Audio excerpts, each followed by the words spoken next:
Why do we feel as if life is something we have to chase? It's as though we're constantly running after some elusive prize, always thinking peace is something we'll achieve once we've hit the next milestone. But how often do we actually find that peace? Alan Watts, the renowned philosopher, offers a refreshing and eye-opening perspective on this topic. He says that peace isn't found in the chase, it's found when we stop chasing altogether. Have you ever wondered why we keep running when peace seems to be just out of reach? By the end of this video, you'll see why the very act of chasing life is what keeps us from truly living it. Alan Watts often discussed the paradox of modern life. We think we have to work harder, do more, and push ourselves to the limit in order to be happy. But here's the twist: the harder we chase after life, the more we distance ourselves from real contentment. What if the peace and happiness we're seeking can only be found when we stop chasing? In this video, we'll explore Watts' ideas about how to stop the endless pursuit and begin to find true peace right now, in this moment. And if these ideas resonate with you, consider subscribing for more insights that can transform your way of thinking. Now think about your own life for a second. How often do you catch yourself thinking, if I could just get this one thing, I'll be happy, or once I reach this goal, everything will be okay? Whether it's a better job, more money, or finding the perfect relationship, we all have that one thing we believe will solve all our problems.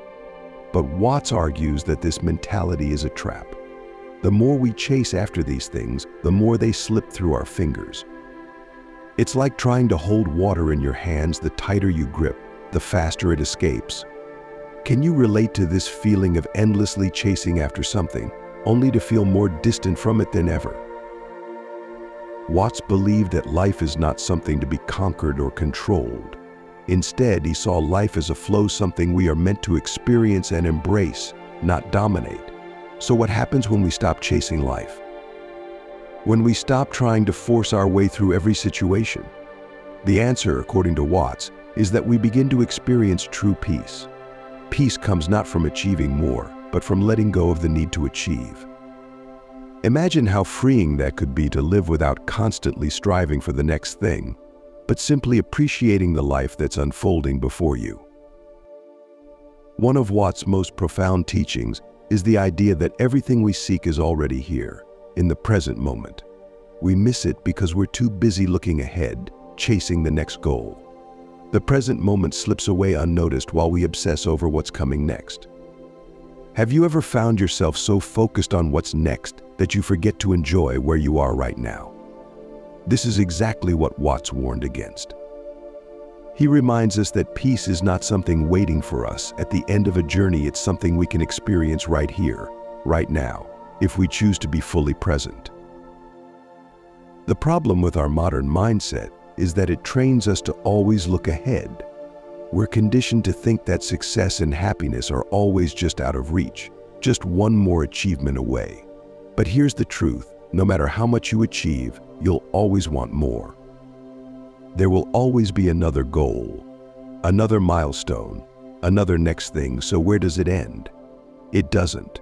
The chase never stops unless we choose to stop it ourselves. Watts encourages us to stop running in circles and start living in the now. Are you ready to stop the chase? When you chase life, you create tension. You're constantly moving, pushing, striving, but never quite arriving. And this constant state of anticipation creates stress. Think about it. When you're always worried about the future, it's impossible to feel peace in the present.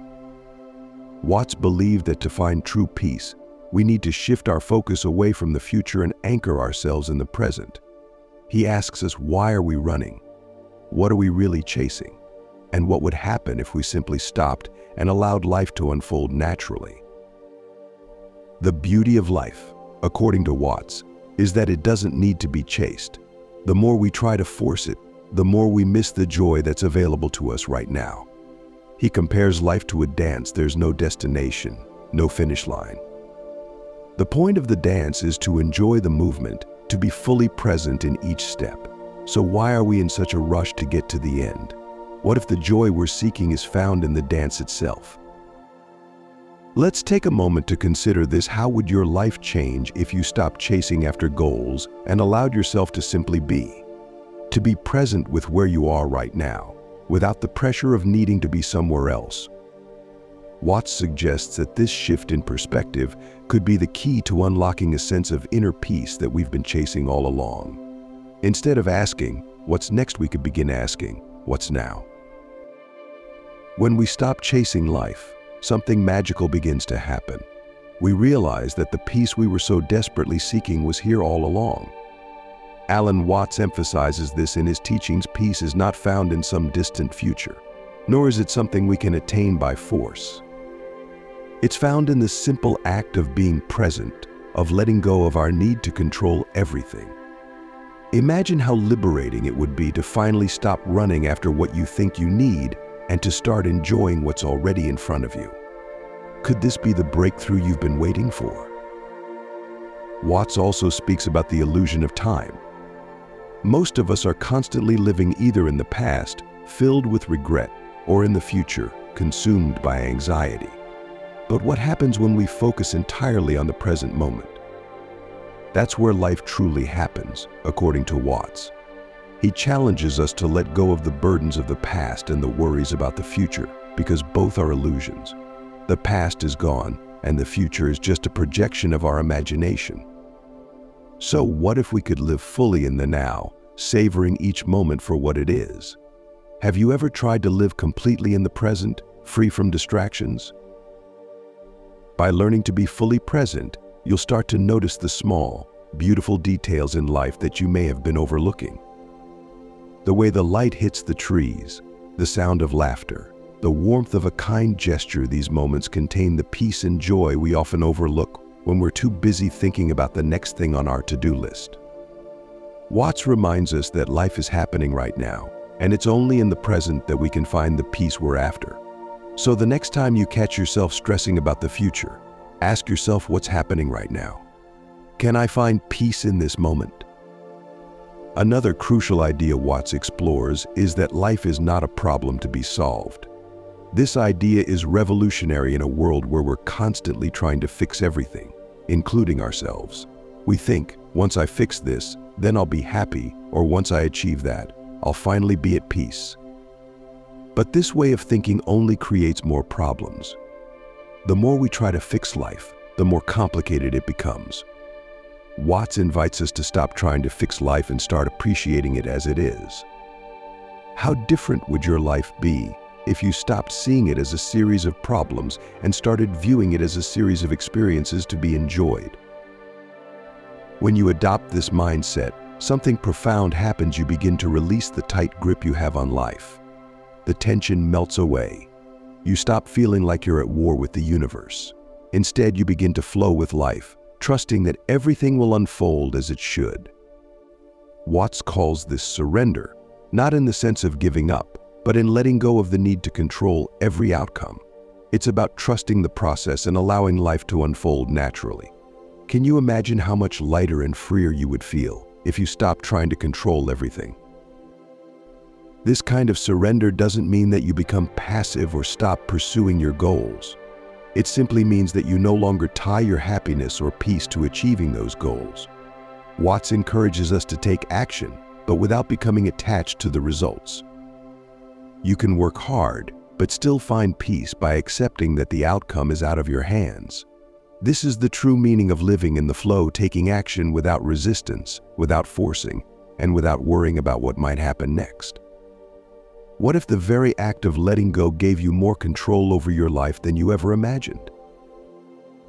As we draw this discussion to a close, it's important to reflect on the central message Alan Watts offers. Peace is not something we can chase after.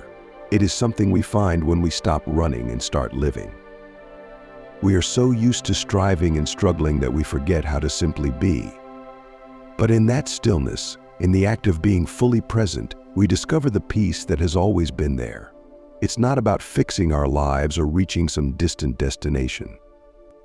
It's about realizing that everything we need is already here, in this moment. To sum up, Alan Watts teaches us to stop chasing life and start living it. Peace is not found in the future or in our accomplishments. It's found when we stop running and embrace the present. So the next time you feel yourself caught up in the rush of life, take a step back. Breathe. Be here now. Everything you've been searching for is already within you. You just need to stop chasing long enough to notice. Thank you for watching, and if you found this video valuable, be sure to like, share, and subscribe. We'd love to hear your thoughts in the comments. How are you planning to stop chasing life and start embracing true peace? Keep watching for more powerful insights from Alan Watts and other great thinkers. Until next time, may you find peace in every moment.